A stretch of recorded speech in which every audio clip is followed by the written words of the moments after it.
who's got some severe psychological problems.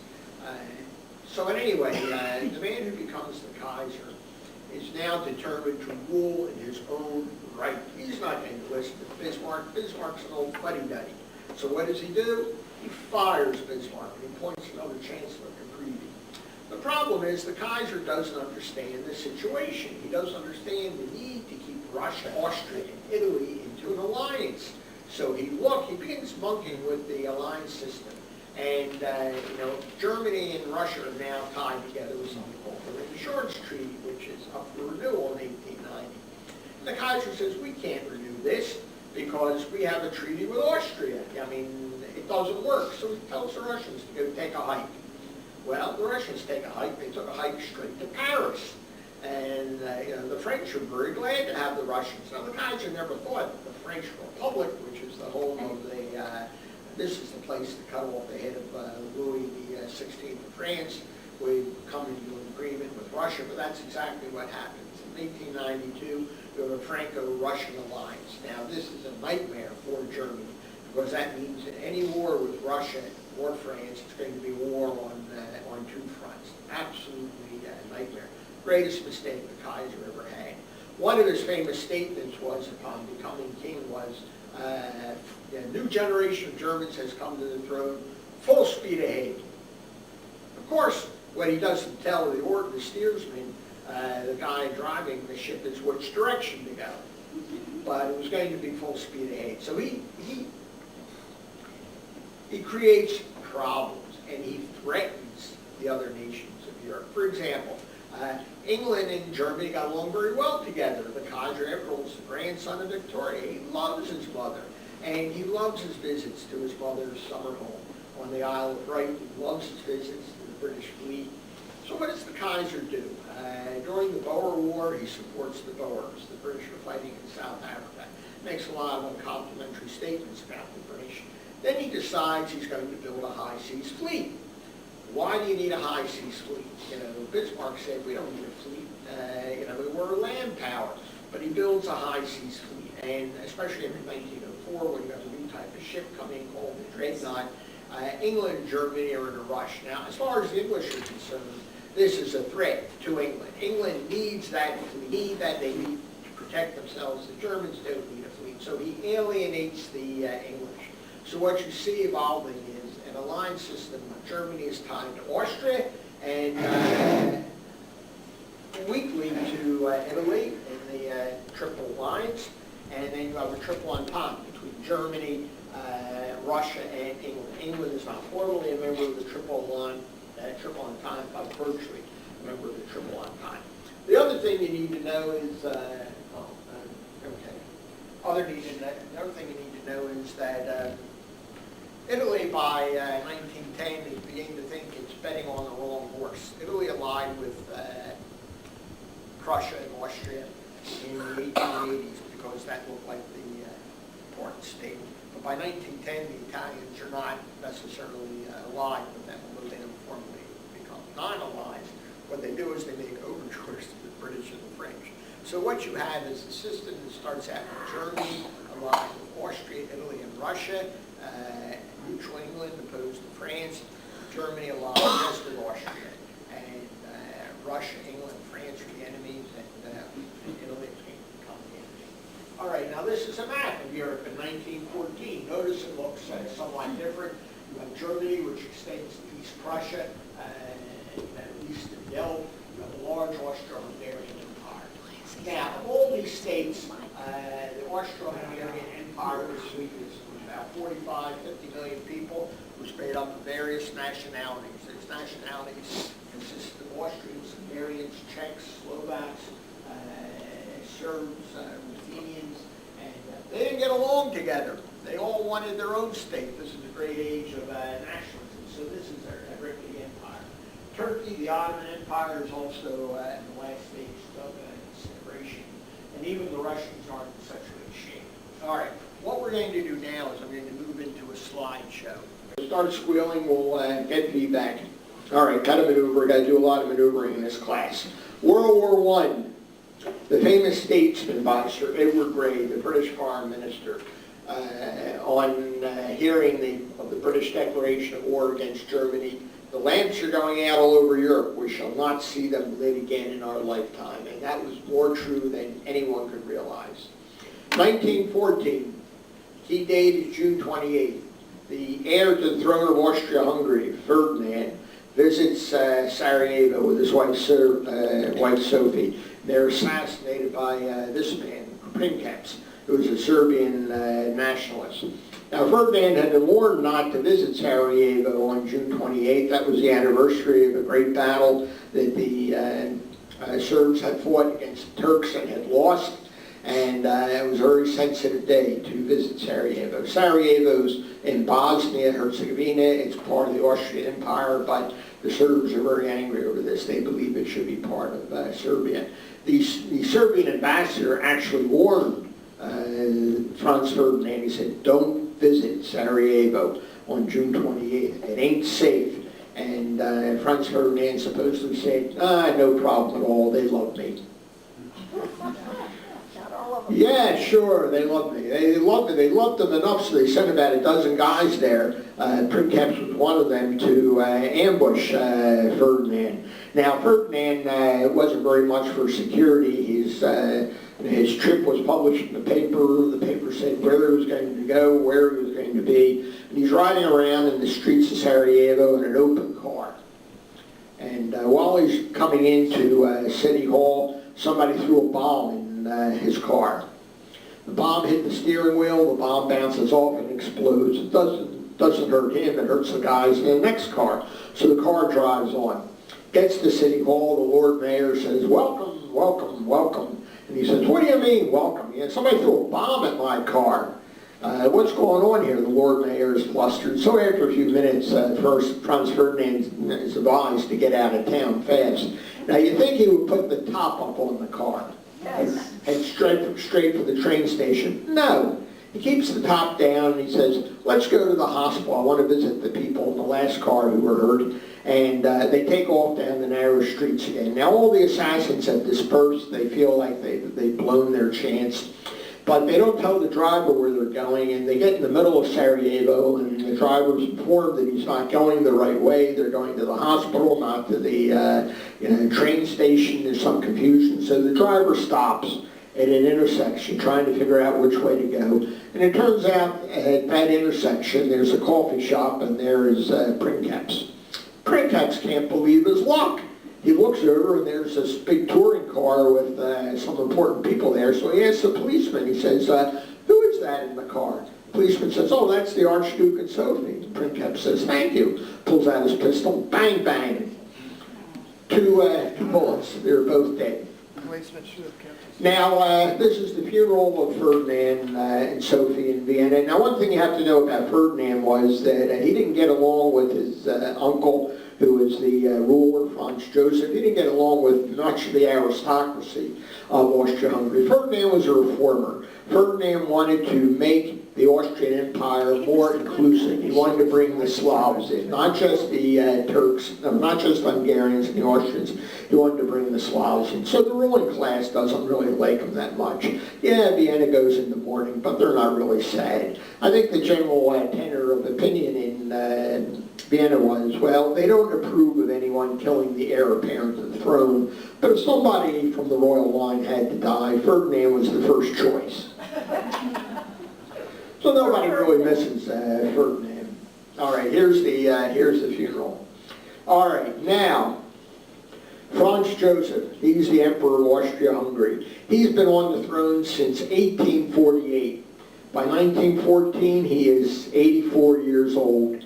He works hard, he's dedicated, but he is absolutely rigid. He will not accept any reform or any change. He is worried that the empire is brittle and it's going to fall apart.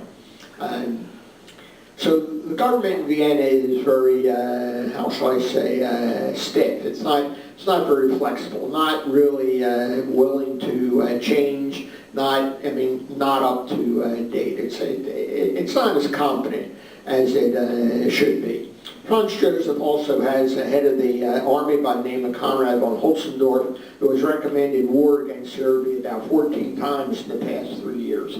Now, Holzendorf is a very dangerous individual. If you have somebody who's incompetent and lazy, that's great. You can live with them. But if you have somebody who's incompetent and ambitious, that's a problem. And Holzendorf was incompetent and ambitious. All right, that's Austria-Hungary. Then you have the Kaiser. Kaiser had about 300 different uniforms. He changed his uniform 3 or 4 times a day. He loved wearing the uniform of a British admiral, incidentally. But this is the Kaiser. The Kaiser, you never knew who he was. One day he was the warlord. The next day he was leader of the working class. The next day he was leader of the industrialists. He changed his mind a lot. Now, this guy was really flexible. It was always said that, if you wanted the Kaiser to do something, make sure you were the last person to get him to say him before the end of the day. And he would agree with you. Now, they're a very bellicose individual. He's very threatening, but when he sees the prospect of war is coming, he's scared, and he tries to stop it. Now we have Tsar Nicholas II, a very unfortunate individual with his son. Tsar Nicholas II and the Kaiser are cousins. His son is a direct descendant, a great-grandson of Victoria. Victoria is carrying the gene hemophilia, and the Tsar's son has hemophilia, and this causes a lot of strain in the Tsar's family, and especially for his mother, who feels so guilty that she passed this disease on to her son. Now, Tsar Nicholas II represents the problem with hereditary monarchy. What do you do when you have a monarch who is incompetent, who doesn't want to be a monarch? Well, now, the Kaiser wanted to be a monarch, and I wouldn't say he was incompetent. Yes, he was somewhat unstable. But Tsar Nicholas II doesn't want to be a monarch. He's a family man. He's interested in other things. He doesn't want to rule Russia. He comes to the throne in 1894. He hasn't even been prepared for the throne because his father, Alexander III, said, I'm not going to tell him anything until he's 30. I'm going to let him have a good time until he's 30. The problem is they killed Alexander III in 1894, and Nicholas is only 28. So Nicholas comes to the throne with no preparation at all, absolutely no preparation at all. He goes through a searing experience in the war against Japan in 1903, 1904. There's a revolution in Russia in 1905, and he's holding on. He gets talked into creating a Russian parliament, a Duma, but his wife is opposed to it, and the Duma has no real power. Everyone knows that he's not a reformer. All right, so these are the principal characters. Now, here you see Europe in 1914. The way this is going to shape up, you will have Germany and Austria-Hungary will be the dual alliance. Bulgaria will come in on the side of Austria-Hungary, and the Ottoman Empire will come in on the side of the Central Powers. Central Powers will be opposed by first France and then Russia. England will come in because of the violation of Belgian neutrality. Then Italy will come in, and then eventually, right from the beginning, Serbia and Romania will come in, and Greece will come in. All right, so this is the lineup of the nations as the war begins, although Italy doesn't come in until 1915. All right, July 28th, Austria declares war on Serbia. July 29th, Serbia's ally Russia mobilizes.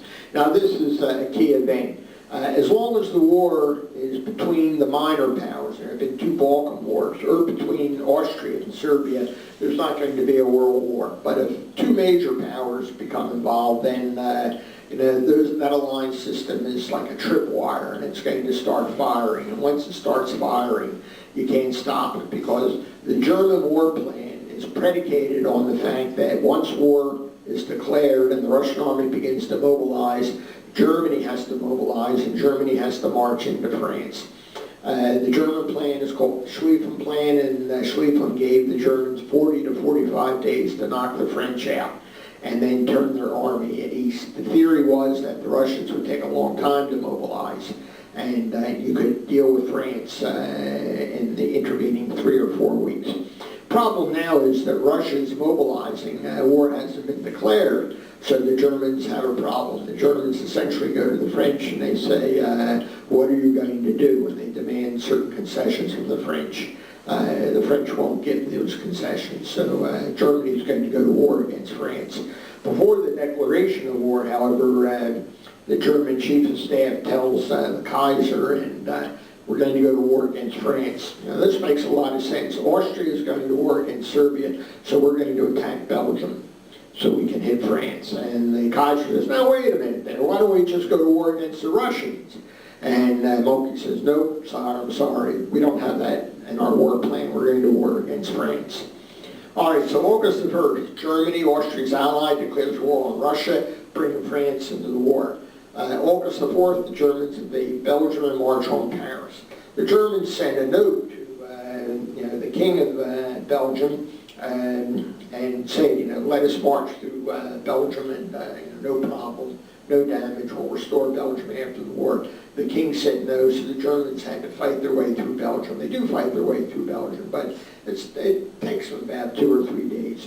The great obstacle are the forts of Liège, and the Germans had planned for that. They brought big siege guns and they blew the forts to pieces. So they're not really substantially slowed down.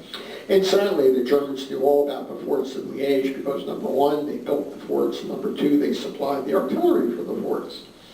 So Great Britain declares war on Germany to protect Belgian neutrality. So nations now with 17 million soldiers are at war. That includes not only the nations in Europe, but their colonies. All right, now, as the war develops, Germany, with the Schlieffen Plan, moves through Belgium. The idea is you swing around behind Paris, and then you envelop the French army. Here's the French army here. The French have a war plan called Plan 17 under Joffre, and their war plan is to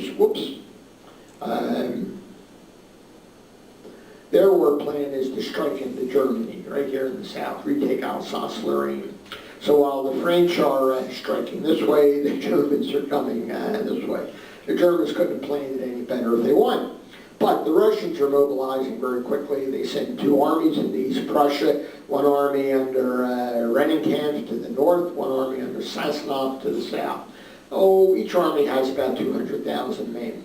And they make a lot of progress. But there's a little fly in the ointment here. The fly in the ointment is Rennenkampf and Sassanov hate each other, and they don't communicate. They almost fought a duel before the war. So each one is essentially operating on his own.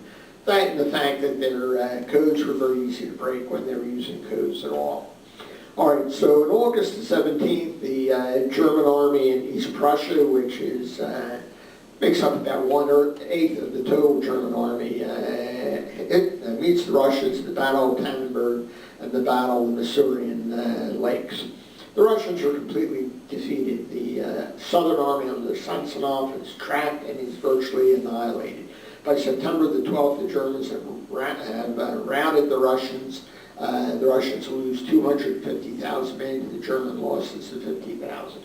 One of the aspects of this war, which nobody had really thought about, was the tremendous number of casualties.